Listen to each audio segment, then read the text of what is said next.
Buenas amigas y amigos, gracias por estar aquí compartiendo este espacio tras la posverdad.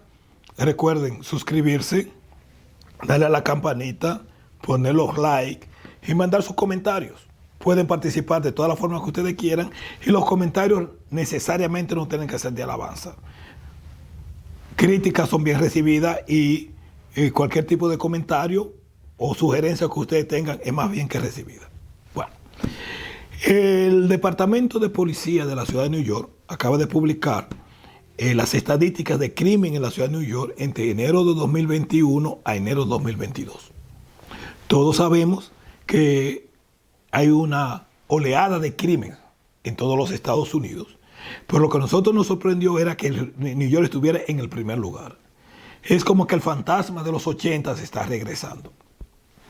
De acuerdo a las estadísticas del Departamento de Policía de la Ciudad de New York, el crimen se ha elevado un 60% en los últimos 12 meses.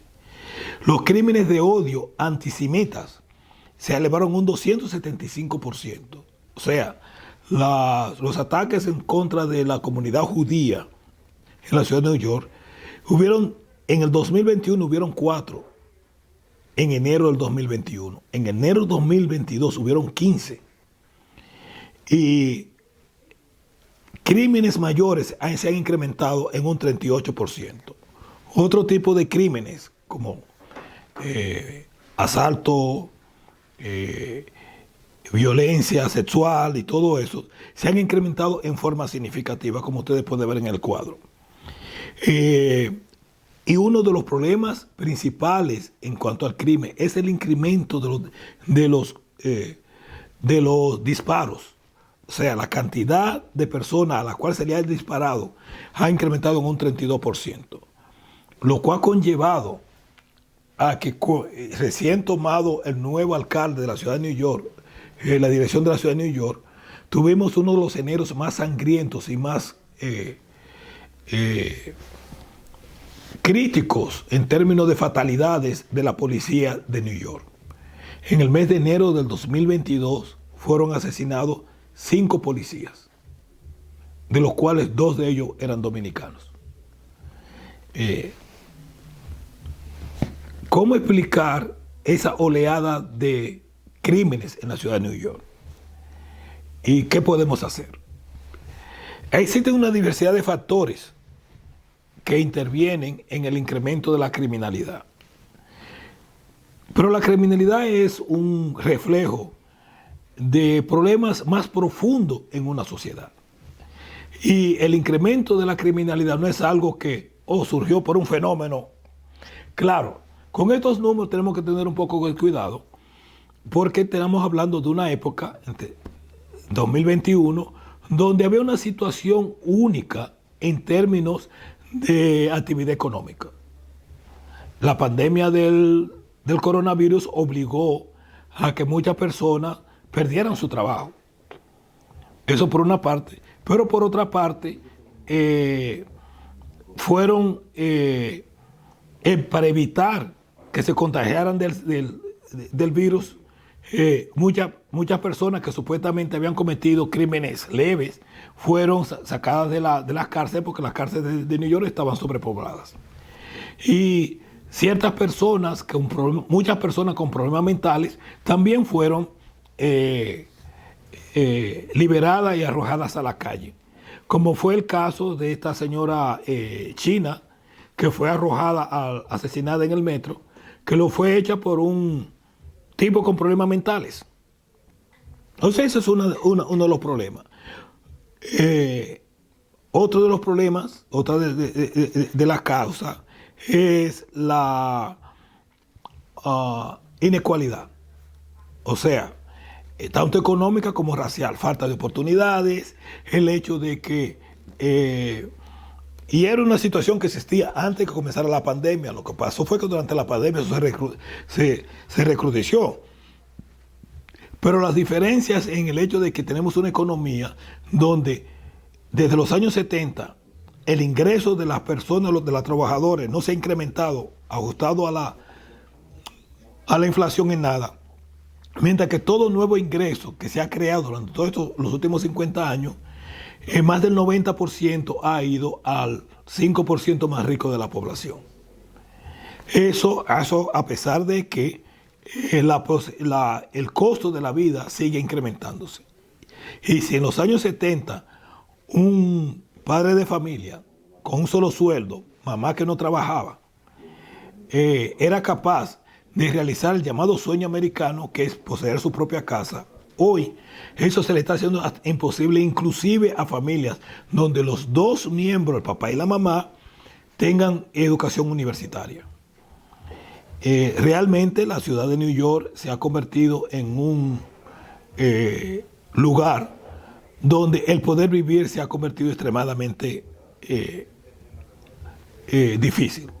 Otro elemento que hay que tener en cuenta es la disasociación, la diferencia, las contradicciones, las relaciones contradictorias y no amigables que existen entre segmentos importantes de la población de la ciudad de New York con la propia policía.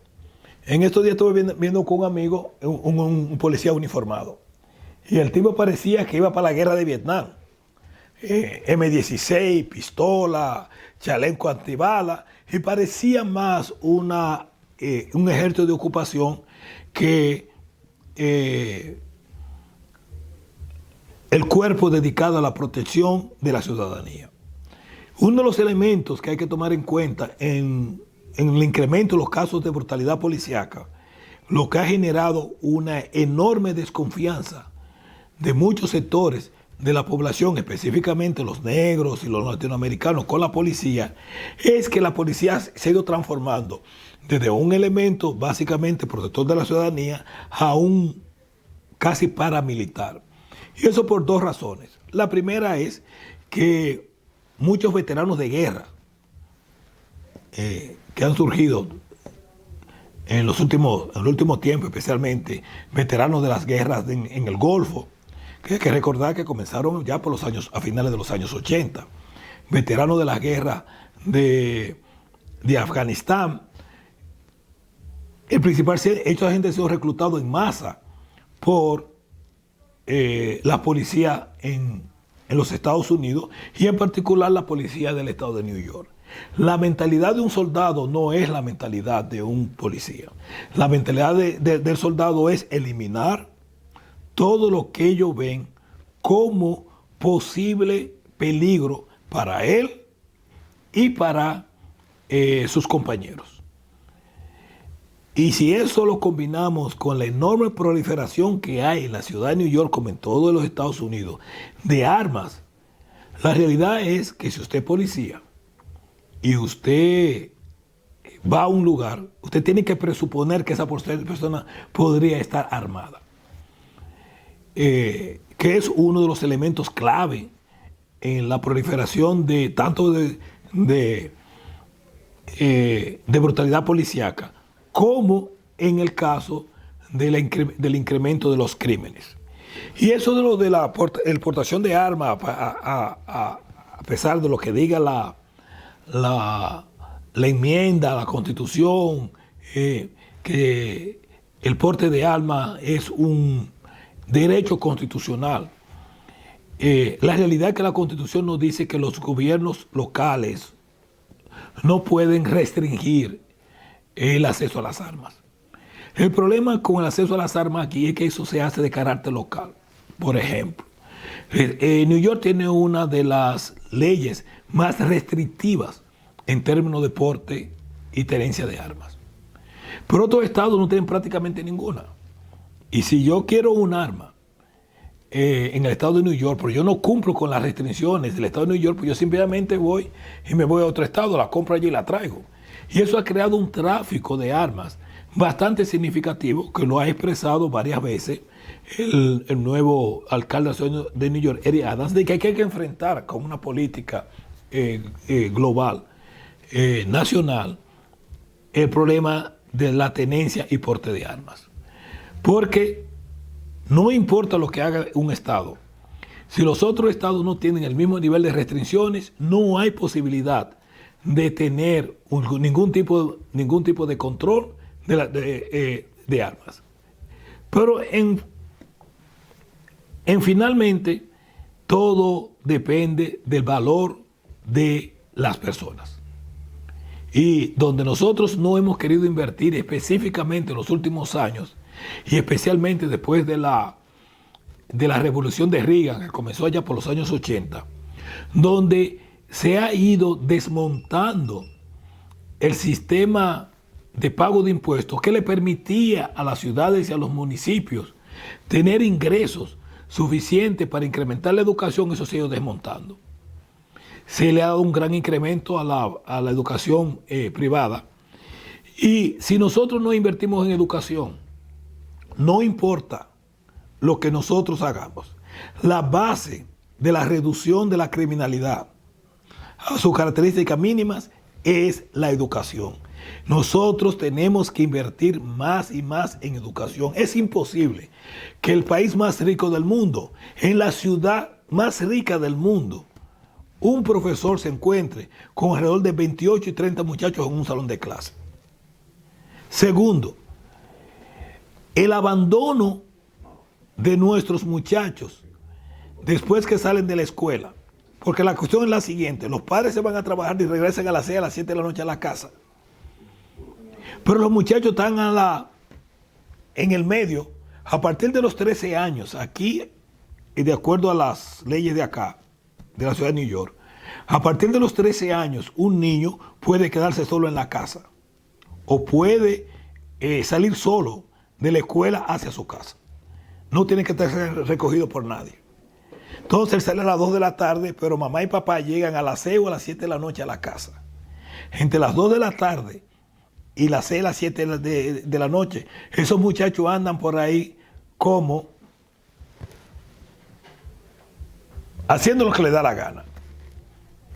Y ahí es que ellos se introducen a actividad sexual temprana, niñas embarazadas, su encuentro con las drogas, y eso crea una situación en un ambiente donde permisivo para el crecimiento del crimen y la creación de las gangas, que es el lugar donde él comienza a generar ingresos, vendiendo droga o lo que sea, y las niñas vendiendo su cuerpo, para generar los ingresos necesarios para tener el estilo de vida que ahora ellos quieren tener. En vez de nosotros crear actividades deportivas, culturales, sociales, de todo tipo, en centros que nosotros podríamos llamarlos refugios, nosotros hemos abandonado a los niños, hemos abandonado a los padres. Y hoy en día el programa de 175 millones de dólares que está en el Senado, pero que no va a pasar porque la mayoría de los senadores republicanos y una parte de los demócratas se niegan porque eso implicaría incrementar los impuestos. Y mientras nosotros tengamos una concepción ideológica de cómo tiene que construirse la economía y los países, y no una concepción en función de cuáles son nuestras necesidades, nosotros no vamos a poder enfrentar los problemas reales que tenemos en este país. Gracias por su atención. No se olviden darle a la campanita, suscribirse, recomendárselo a los amigos, recomendárselo a los amigos, mande sus comentarios, que aquí, tras la posverdad, lo que intentamos hacer es crear un diálogo más allá de la propaganda y la información mediática de los medios propagandísticos y no informativos que dominan en la esfera informática de nosotros. Gracias por su atención y será hasta la próxima.